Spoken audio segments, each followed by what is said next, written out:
Hello friends, तो चलिए start करेंगे एक और मोस्ट इम्पोर्टेंट सेशन। डेफिनेटली आज का रूल भी आपके लिए बहुत इजी तरीके से यहाँ मैं आपके साथ डिस्कस करने वाली हूँ। चलिए स्टार्ट करेंगे हमारा आज का रूल।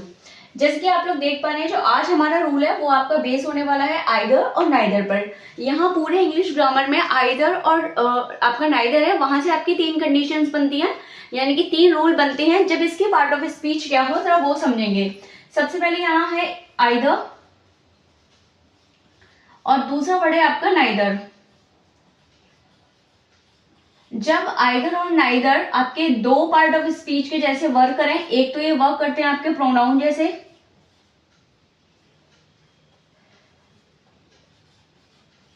और दूसरा आपका वर्क करते हैं किसकी तरीके से, एडजेक्टिव। आप सबको पता होना चाहिए ये आइदर और नाइदर एडजेक्टिव कब होगा, जब ये अपने साथ में क्या लेगा, या तो नाउन लेगा या प्रोनाउन लेगा। जब ये अकेला आएगा एज ए सब्जेक्ट या फिर ऑब्जेक्ट, तो ये आपका किसका वर्क करता है, तो ये आपका प्रोनाउन का काम करता है। इतनी बात सभी को क्लियर है। अब कौन से मोस्ट इंपोर्टेंट तीन रूल्स हैं जो यहाँ से बनते हैं इन दोनों पार्ट ऑफ स्पीच के फॉर्म में, चलिए यहाँ मैं आपसे बात करूंगी। और डेफिनेटली रूल इतने इंपॉर्टेंट है, डायरेक्ट आपको यहाँ से आपके एग्जाम में क्वेश्चन देखने के लिए मिलेगा। चलिए शुरू करेंगे हमारी फर्स्ट कंडीशन। फर्स्ट कंडीशन हमसे क्या कहती है, बहुत ध्यान से समझिए, आपको कोई एक्स्ट्रा नोट्स पढ़ने की नीड नहीं है।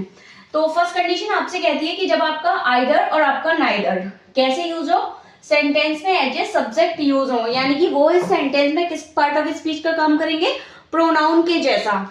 तो जब किसी सेंटेंस में आइदर और नाइदर एज ए सब्जेक्ट का काम करें तो वो हमेशा अपने साथ में क्या लेता है, सिंगुलर वर्ब लेगा। क्लियर है फर्स्ट कंडीशन। जब किसी भी सेंटेंस में आइदर और नाइदर एज ए सब्जेक्ट की तरीके से यूज होगा तो वो अपने साथ में क्या लेगा, सिंगुलर वर्ब लेगा। यहाँ पे इसकी पार्ट ऑफ स्पीच क्या होगी, तो यहाँ पे इसकी पार्ट ऑफ स्पीच होगी प्रोनाउन। क्लियर है। आगे बढ़ेंगे दूसरी condition, second and most important condition जहां से आपकी एरर बनती है। सबसे पहले आइदर और नाइदर आपकी किसी भी सेंटेंस में आए और उनके जस्ट बाद आपका क्या ऐड हो, सिंगुलर काउंटेबल नाउन। ठीक है, बहुत अच्छे से ध्यान रखेंगे, उनके जस्ट बाद में क्या आएगा, सिंगुलर काउंटेबल नाउन।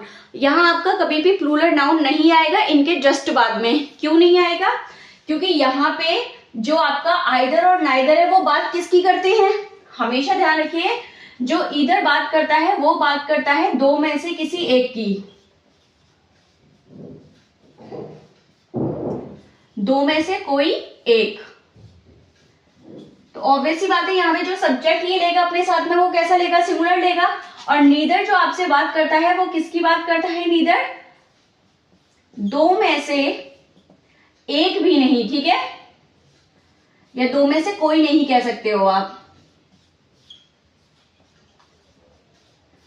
ठीक है, तो इसलिए ये हमेशा अपने साथ में क्या लेगा, सिंगुलर नाउन लेगा, सिंगुलर काउंटेबल नाउन आएगी, ये भी ध्यान रखेंगे।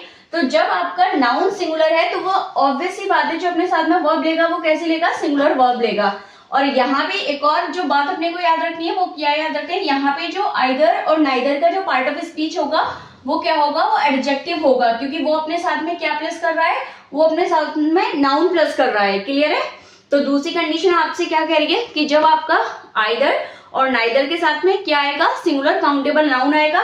यहाँ पे आपकी एरर बनती है, बहुत अच्छे से ध्यान रखना है। यहाँ पे क्या आएगा, सिंगुलर काउंटेबल नाउन आएगा। क्यों आएगा, क्योंकि इधर बात करता है किसकी, दो में से कोई एक की, और नाइदर जो बात करता है वो किसकी बात करता है, दो में से कोई एक भी नहीं की। और जब हमारा नाउन सिंगुलर है तो वो अपने साथ में वर्ब कैसी लेगा, सिंगुलर लेगा। चलिए आगे बढ़ेंगे। जो थर्ड वाली यानी कि तीसरी जो कंडीशन है और मोस्ट इंपॉर्टेंट कंडीशन है, ये तो आपके एग्जाम में आनी ही आनी है, चाहे फिर आप किसी भी एग्जाम की तैयारी कर रहे हो। तो यहाँ पे जो आप पूरा वर्ड देखेंगे वो क्या आएगा, आइदर ऑफ और नाइदर ऑफ।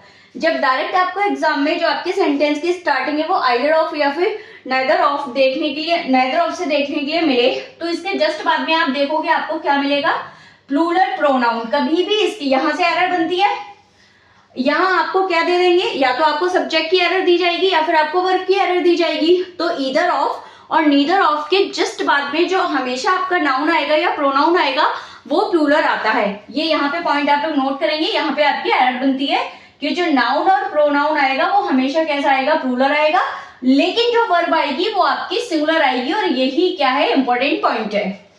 तो अब यहाँ पे वर्ब सिंगुलर क्यों आ रही है, आप तो अभी कह रहे हो यहाँ पे भाई जो नाउन और प्रोनाउन आएगा वो प्लूरल आएगा, लेकिन वर्ब सिंगुलर क्यों आएगी? तो वर्ब सिंगुलर इसलिए आएगी क्योंकि वर्ब जो आपकी वर्ब है उसने समझौता किससे किया है? सब्जेक्ट से। और ये नाउन और प्रोनाउन है वो आपके सेंटेंस के सब्जेक्ट नहीं है, वो है आपके इस प्रीपोजिशन के ऑब्जेक्ट्स। आपको वर्ब किसके अकॉर्डिंग लगानी है?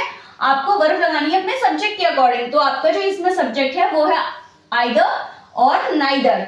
और आइदर और नाइदर जब भी आपके सेंटेंस में सब्जेक्ट का काम करेंगे वो आंख बंद करके अपने साथ क्या लेते हैं? Singular verb. क्लियर है? एक और पॉइंट, कभी कभी आपसे बहुत इजी क्वेश्चन आ जाता है कि आइदर ऑफ और नाइदर ऑफ के नीचे आपको अंडरलाइन करके दे देंगे नीदर और ईदर के नीचे, और आपसे पूछेंगे इसकी पार्ट ऑफ स्पीच क्या है। तो हमेशा ध्यान रखना, जब ईदर और नीदर चाहे सिंगल आए और या फिर ऑफ के साथ आए, तो इन दोनों ही कंडीशन में इनकी जो पार्ट ऑफ स्पीच होती है वो क्या होती है? प्रोनाउन। और जब ईदर और नीदर अपने साथ क्या प्लस करें? अपने साथ नाउन प्लस करें, तो वहां इनकी जो पार्ट ऑफ स्पीच होती है वो होती है एडजेक्टिव। ठीक है, बहुत सिंपल सा पॉइंट है, लेकिन आपकी एरर यहां से भी बन सकती है, तो आप लोग बहुत अच्छे से याद रखेंगे। चलिए थोड़ा सा एग्जांपल देख लेते हैं कि एग्जांपल्स क्या हैं और कहां कहां हमारी जो है वो एरर बनती है। ये आपने नोट डाउन कर लिया, आपके काम आएगा।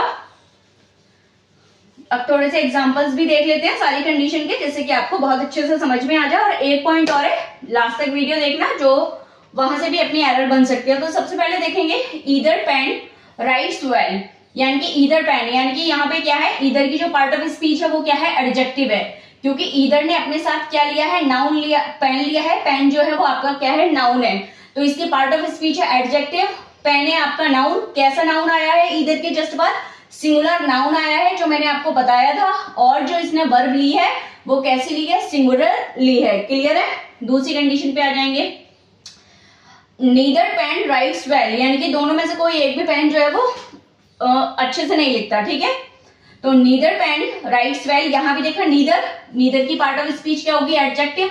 क्यों होगी? क्योंकि उसने अपने साथ क्या लिया है? नाउन लिया है, और नाउन कैसा लिया है? सिंगुलर लिया है, तो वर्ब भी कैसी आएगी? सिंगुलर आएगी। क्लियर है? तो फर्स्ट कंडीशन क्लियर है दोनों की। दूसरा देखेंगे, ईदर इज करेक्ट, यानी कि दोनों में से कोई एक सही है। ठीक है, तो यहाँ पे ईदर जो काम कर रहा है इस सेंटेंस में, जो ईदर काम कर रहा है वो किसका कर रहा है? प्रोनाउन का। जब भी ईदर अकेला है या ऑफ के साथ है, तो वहां पे हमेशा उसकी पार्ट ऑफ स्पीच कैसी रहेगी? तो यहाँ पे इसकी जो पार्ट ऑफ स्पीच रहेगी वो कैसी रहेगी? वो अपनी प्रोनाउन रहेगी। यहाँ पे देखेंगे नीदर वॉज प्रेजेंट, यहाँ भी इसकी जो पार्ट ऑफ स्पीच है वो क्या है? प्रोनाउन है। और जब भी एज अ प्रोनाउन यूज होंगे हमेशा अपने साथ में क्या लेंगे? सिंगुलर वर्ब लेंगे।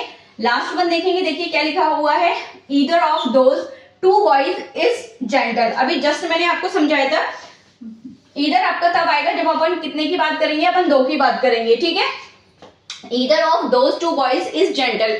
कभी कभी ऐसे भी आ जाता है, ईदर ऑफ दोज बॉयज, केवल इतना भी आ सकता है। तो भी इस कंडीशन में अगर आप ईदर लगाना चाहो तो ईदर आपका आ सकता है। ठीक है, क्योंकि वहां जो सेंस जाएगा वो दो में से किसी एक का ही जाएगा। ठीक है, तो ध्यान रखेंगे जब टू आएगा तो भी आप यूज कर सकते हैं ईदर का, और कभी कभी टू नहीं भी आता। लेकिन अभी मैं आगे आपको, जिसने मेरी प्रोनाउन वाली कंडीशन नहीं देखी, प्रोनाउन वाली एक वीडियो है, अगर वो नहीं देखी है तो आप लोग वो देखेंगे। उसमें मैंने आपको बहुत डिटेल में समझाया है कि ईच कब आता है, आइदर कब आता है, नाइदर कब आता है, आपका नन कब आता है, वो सारी चीजें मैंने आपको बताई है। ठीक है, चलिए, तो यहाँ अपना क्या भी आ सकता है? ईदर भी आ सकता है। ठीक है, और दो से ज्यादा की जब बात होती है तो अपना क्या भी आ सकता है? ईच भी आ सकता है। चलो अब यहाँ ध्यान रखेंगे, वो सब बातें बाद में करेंगे। एक और देखेंगे, neither of dam, neither of dam लिखा है। अब यहाँ पे देखो, इसीलिए मैंने आपको ये एग्जांपल दिया है ताकि आपको समझ में आए। जरूरी नहीं है कि हर बार टू लगा हुआ आएगा। तो neither of dam was present, ये भी बिल्कुल आपका करेक्ट सेंटेंस है, क्योंकि हम यहाँ सेंस समझ लेंगे कि नीदर ऑफ डैम, यानी कि यहाँ जो डैम है वहां दो की बात हो रही है। लेकिन इस सेंटेंस में अपन क्या भी लगा सकते हैं? नन भी लगा सकते हैं। जब आपको दो का बिल्कुल क्लैरिफिकेशन नहीं दिया हो तो उसमें अपन नन भी यूज कर सकते हैं। तो यहाँ नन भी करेक्ट होता आपका, none of them was present या फिर neither of them was present. लेकिन अगर ये आता none of them two boys was present, जब टू आपको इंडिकेट कर दिया जाता तो आपको केवल और केवल नाइदर लगाना होगा, फिर आप वहां पे नन नहीं लगा सकते। क्योंकि नन कब आता है? ये आता है 2 से ज्यादा के लिए, ठीक है, 2 से प्लस के लिए मोर देन 2।